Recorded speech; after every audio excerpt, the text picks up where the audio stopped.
You said it's not about migration, but please can you help me to review my scholarship essay? I am aware daycare is quite expensive. How do they maneuver to? There are 390 scholarship results found for Australia. But even then, okay, you still need to prove the genuineness of your marriage because your marriage would still be very new.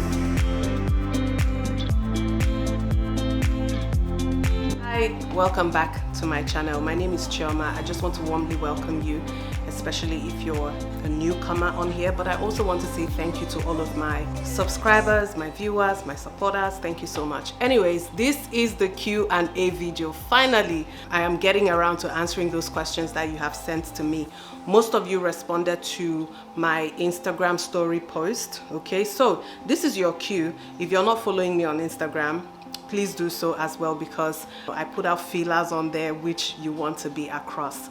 But I am going to start answering your questions in this video. As you can see, the video is already looking a lot different from what I usually put out here, and that is because this is the weekend. The weekends are always busy and I just want to weave you into my day because I am very certain that I might not have the time to sit down and do my usual sit down videos. I am in the kitchen, I am cooking, and as I am cooking, I'm going to be talking to you, okay? I have your questions on my phone. I am going to be reading them one after the other and attending to them. But I just wanted to introduce the video so that you know what we are going to be doing today, even though I am in the kitchen.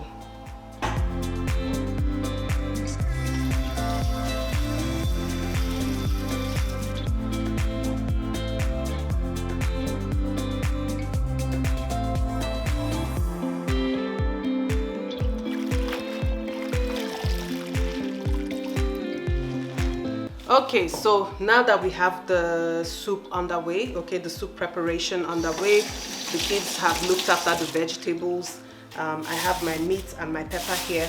I think it's time for me to start answering your questions, all right? So I remember that some of you sent me your questions by direct DM on Instagram, and some other people responded to my Instagram story post. So I am going to try to be fair and start off with the very first questions I received. So I received this question from Miss Kaloki. So you said, "Hi Chioma, I hope you're well." Yes, I am, thank you. So for the Q&A video, please could you tell us how people with young children manage? As I am aware, daycare is quite expensive. How do they maneuver to allow them to work? My babies are 2 and 3 years old. Okay, so my response is going to be based on my personal experience, but also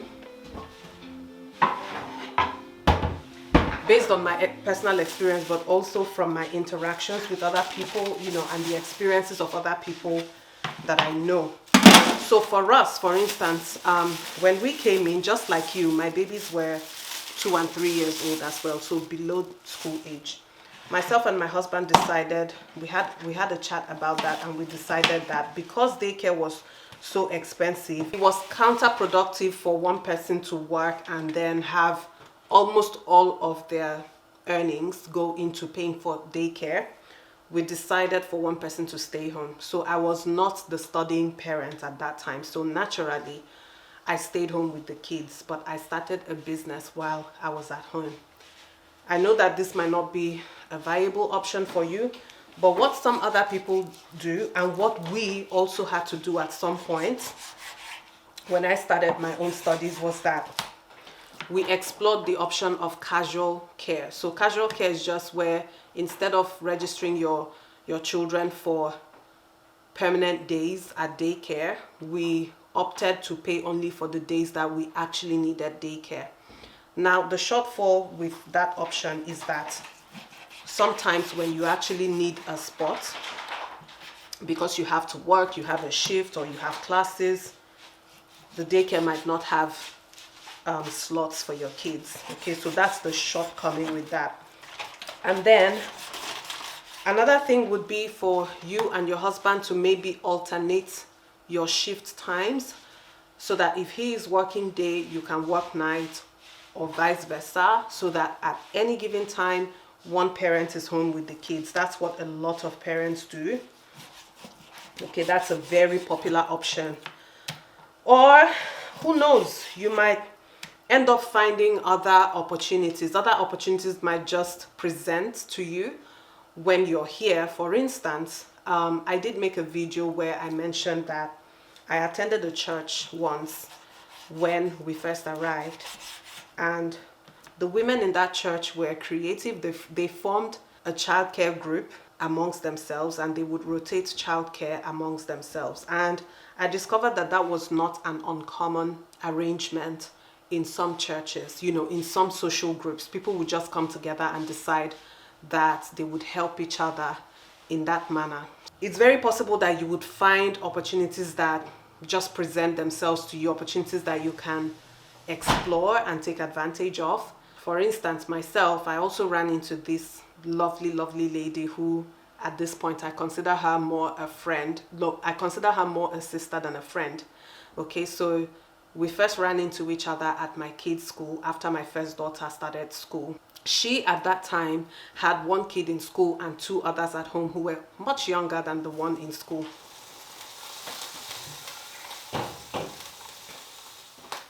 And it was her decision with her husband for her to stay at home with the two younger kids until they were of school age.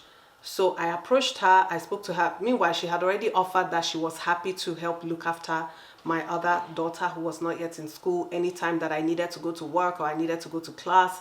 And I was looking for a childcare option in a pinch. So I took up that offer, but after a while, I offered to start paying her, okay? I offered to start paying her so that it wasn't like she was just looking after my kids for free. Obviously, what I was paying her was much less than what I would have been spending at a formal daycare, but it was a win-win situation for us because prior to that time, she was just sitting at home, not making any money. She was very happy with the option, so that was it. And it was someone that I trusted, someone that I could trust with my kids because she's so lovely with children. Children love her. Yeah, but these are some of the kind of opportunities that might present to you while you're here. Yeah, so that's how some of us manage with the childcare situation. Your kids are 2 and 3 years old. In just 2 years, one would be of school age and the other one would be following very soon after. It's not going to be for a long time. I promise it goes by really quick. Okay, so that was it.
So the second question that I received was from H House. I don't know if I pronounced that correctly, but you sent me a DM on Instagram and you said, "Hi Chioma, thanks for the rich content that you create." Thank you, you're welcome.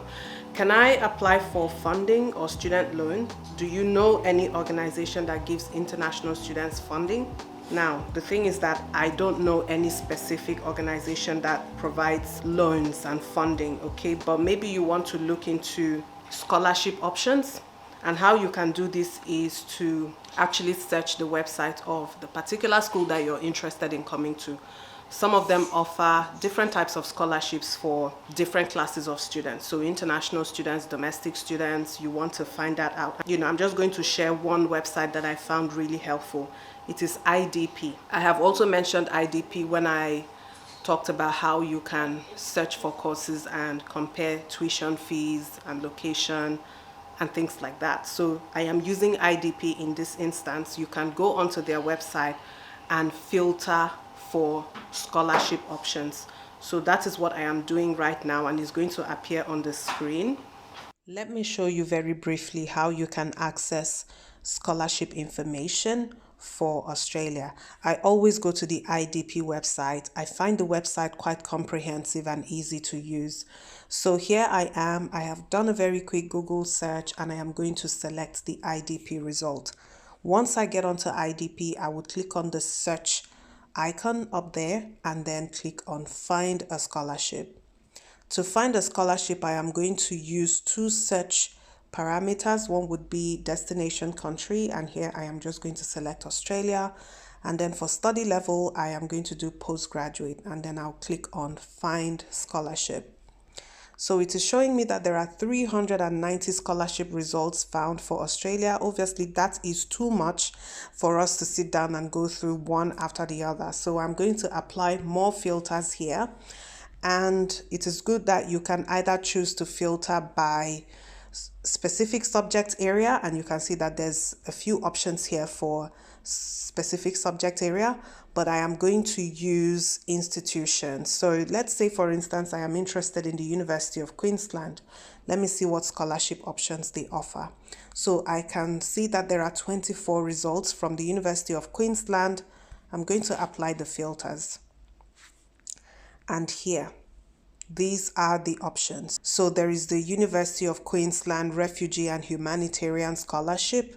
That's one option. There is School of Chemistry and Molecular Biosciences Indian Scholarship. Okay, and some of them have got deadlines attached. So you can see that with this one, the scholarship in quantitative biology, the deadline is the 21st of December of this year. There is the University of Queensland Sustainable Energy Scholarship. So you just go through those results and see whether they apply to your particular situation or your course choice. And yeah, I guess that's one way to find out if there's a scholarship available for the course you want to study.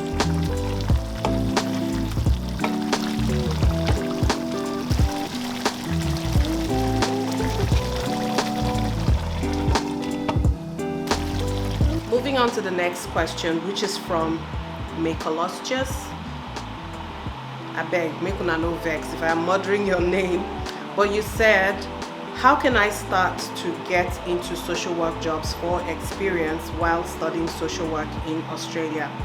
I have made a whole video about this, how you can start searching for social work jobs even before you graduate, okay? And I feel like that video did justice to this question. So I am just going to put a link in the description box, but this is what that video looks like. Yeah, and as I said, there's going to be a link in the description box, and I would highly encourage you to go and watch that video because it went into so much detail than I can go into in this video, just because it's a Q&A and I want to keep things as succinct as possible. Okay, so moving on to the next question, which is from Stanley the Light. You said it's not about migration, but please can you help me to review my scholarship essay? So Stanley the Light, thank you for sending this question, but it's really important that I address this because I get a few requests of this nature. Unfortunately, I am not able to do that, okay? I'm not able to review your applications, any application. I'm not able to review your SOP for your GTE statements and things like that because it could potentially land me in trouble if I did that. And I know that maybe that's not the answer you were after, but I just need to be really frank and honest.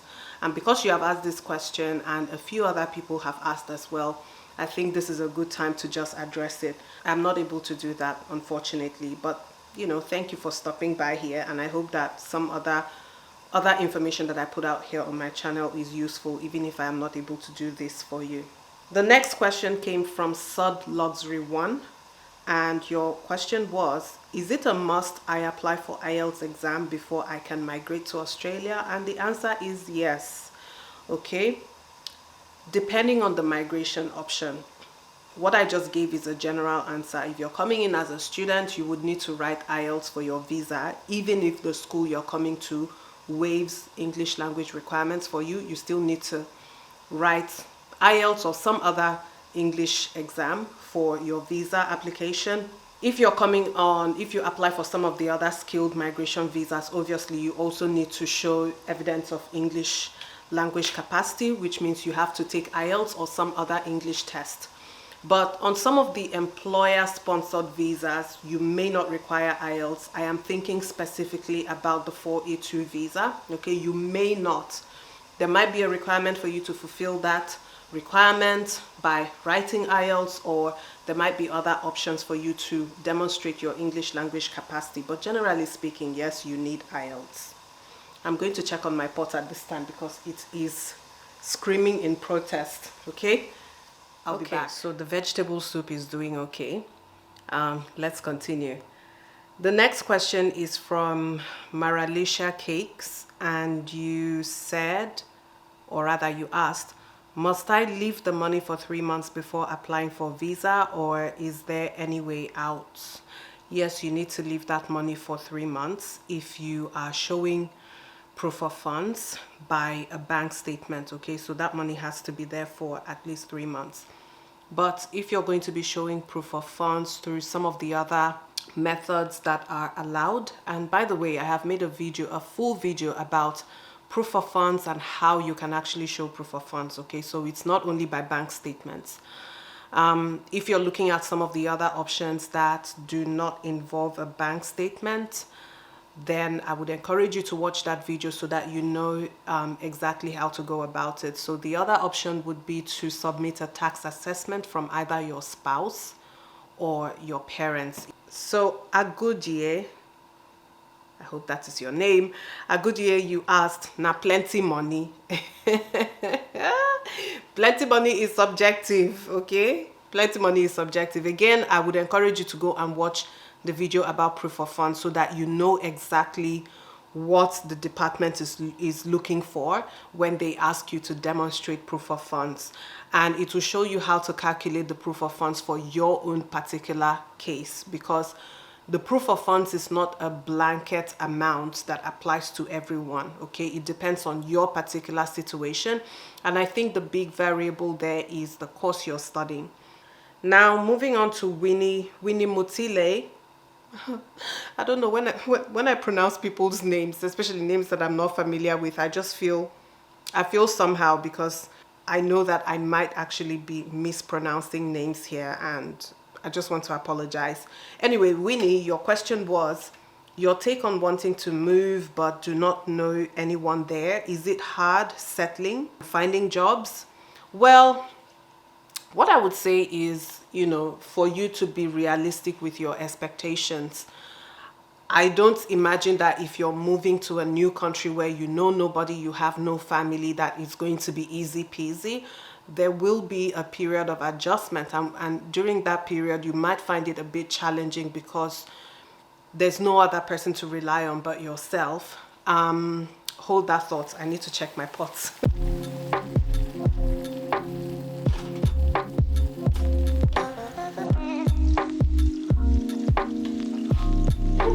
Okay, so my food is ready. Yeah, I was addressing Winnie's question, and I was saying that it's important to have realistic expectations when you first move to a new country where you know no one, and where for the most part you're going to be relying on yourself, settling into a new system. So give yourself time. Make room and make allowance for that period of adjustment. And in that period, some of the things that you want to be doing would be to actually go out, explore your new environment, meet people. If you're coming in here through the study option, then I want you to be deliberate about networking. I want you to be deliberate about meeting people, about talking to people. Introduce yourself to people. People are actually interested to know more about you. But as adults, we find it really hard to make new friends. But I am just encouraging you to not keep to yourself. And if you want maybe a softer smoother transition into Australian life and the Australian society, instead of just meeting random people and speaking to them, you might want to find out whether there are any cultural communities that you can join, people from the same country as yourself. Where do you think you can meet these people? If you're a religious person, would it be in church or would it be in a mosque? One nice place to check would be Facebook, okay? I see a lot of these sorts of groups on Facebook. And then in terms of jobs, my general answer about the job scene here in Australia is that it is pretty strong, which means that there are lots of casual jobs available. So when you first arrive and you're just, you're looking for your first job, and when I say first job, again, I want you to be realistic with your expectations around this.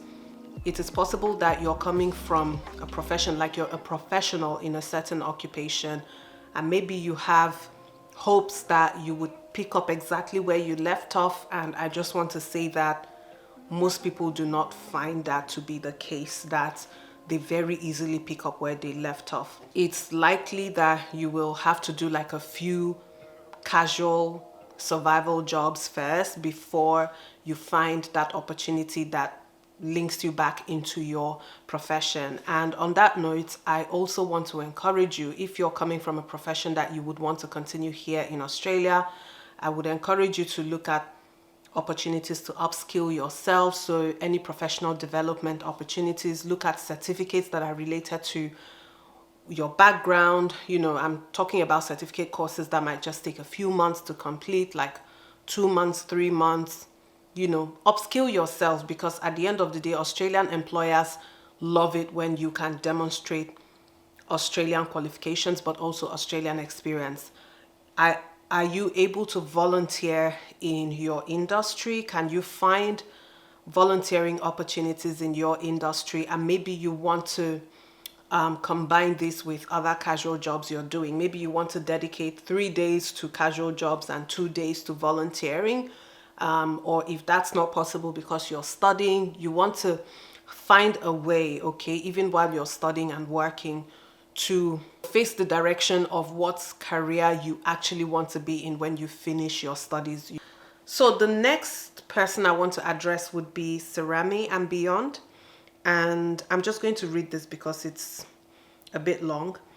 So you said, in order for my husband to also get sponsored under my work visa or PR visa, is it important for us to be legally married?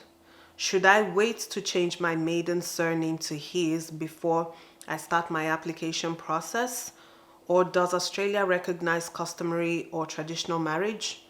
If so, how do we prove our union? Thing is, we are getting legally married end of September, but we want to start our application process now.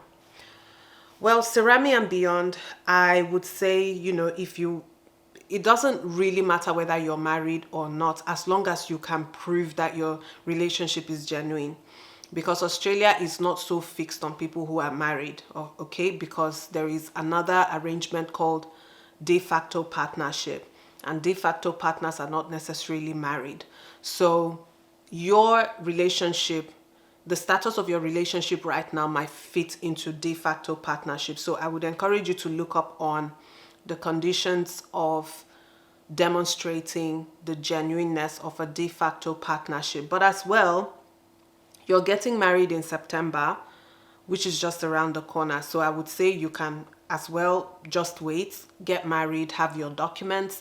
But even then, okay, you still need to prove the genuineness of your marriage, because your marriage would still be very new in relation to your marriage certificate, if you get what I mean. So you need to prove the genuineness of your relationship. That is the key thing.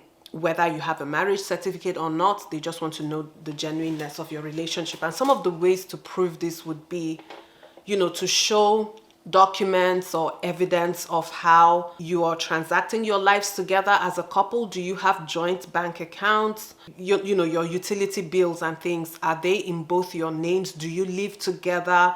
If you're living together and you're renting, do you have a rental agreement in both your names? If you have kids, do you want to show their birth certificate that names the both of you as parents? So I want you to be thinking about some of those things that you can show to demonstrate the genuineness of your relationship. You might even want to throw in photos there. But I am very careful when I talk about photos and showing a photo album or a photo book, because sometimes that's not enough. If you're just going to throw in a photo book there of pictures you guys have taken together, that is not enough usually. So it's all these other things. If you think about how couples transact life together, all the different places where their names would appear together, for instance, then those are some of the ways to prove the genuineness of your relationship. So Fit African Mom, you have two questions here. I don't know which one came in first, but I'm just going to read the both of them and hopefully I have them in the right order. So you're saying that we are trying the 491. Hopefully it works, but if not, I would like to study. Did you go to change fields to a new degree and brought your whole family? Did I go to change fields to a new degree? I don't know how to answer that question because I am getting different understandings in my brain. So if you're asking whether I made a career switch when I came to Australia, I could say yes, because my background, education-wise, was in communication. And then when I came in here, I studied social work and became a social worker. Right? But it's not like I started studying towards something else here and then switched into social work. The only course I have studied here in Australia is social work. So I didn't change courses, if that's what you mean. And you're asking whether I brought my whole family.